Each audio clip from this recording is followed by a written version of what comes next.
Shalom, this is Amonute Tayac of Piscataway, Sophia Spiritualite, the AmaruKhan Miriyam, and we're here with a story of another martyr. I think it's really, really important. This is Martyr Orestes, physician of Cappadocia, and he was commemorated on November the 10th.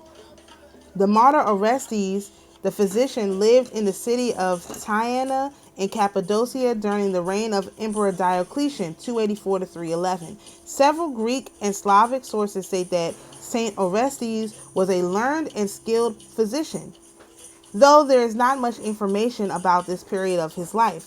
He was also an illustrious and capable soldier. From childhood, he had been devoted servant of Christ, offering a sacrifice of praise to God with a pure heart and refusing to worship the demons which pagans call gods.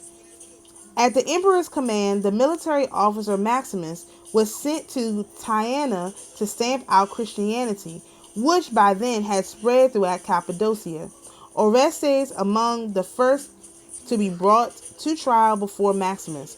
Courageously, he confessed his faith in the Lord Jesus Christ. The persecutor offered the saint riches, honors, and fame if he would become an idolater, but Saint Orestes did not agree to this. Maximinus tried many ways to force him to deny Christ. Even with the pressures they exerted upon him, they were unable to convince him to worship idols. Then they stripped him naked, beat him up, and flogged him as a punishment. Afterward, he was put in jail for 7 days. At the end of his 7th day, he was taken to a pagan temple to offer sacrifice and worship to the idols. Maximinus asked him, "Do you still refuse to convert to the worship which is offered with such reverence by our august emperors?" Orestes replied that he was a willing subject when it came to political and earthly matters. Apart from that, however, he would not recognize any king except the one true God. Maximinus ordered that Orestes be taken to a pagan temple and once again demanded that he worship the idols. When he refused, 40 soldiers took turns, one after another, beating the holy martyr with lashes, with rods, with rawhide, and then they tormented him with fire. Saint Orestes cried out to the Lord, "Establish me a sign for good. Let those who hate me see it and be put to shame." This is Psalm 85 and 86:17. 85 or 86:17. The Lord heard the prayer of his faithful servant. The earth began to tremble, the idols toppled and were smashed. Everyone rushed out of the temple, and when Saint Orestes came out, the entire temple collapsed. Infuriated, Maximinus ordered the holy martyr to be locked up in prison for 7 days, giving him neither food nor drink, and to resume the torture on the 8th day. They hammered 20 nails into the martyr's legs and tied him to a wild horse. Dragged over the stones, the holy martyr departed to the Lord in the year 304. His relics were thrown into the sea. In 1685,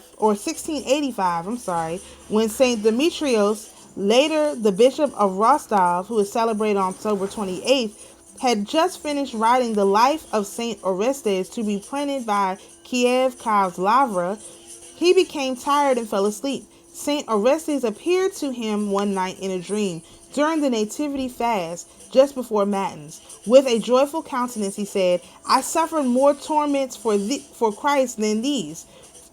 Then the martyr bared his chest and showed Saint Demetrios the deep wound in his left side.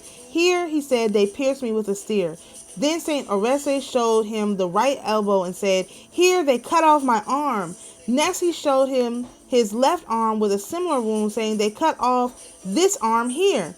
After this, he bent over and showed him one leg, and with the other wounds behind the knee. He said, "My legs were cut off with a scythe."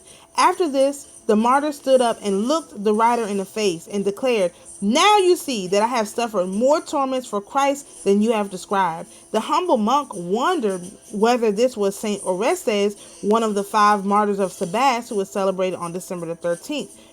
As if in answer to his thoughts, the martyr said, "I am not that Orestes, but him whose life you had just finished writing." Just then, bells rang for matins. The vision ended. Lord have mercy for the blood of the martyrs.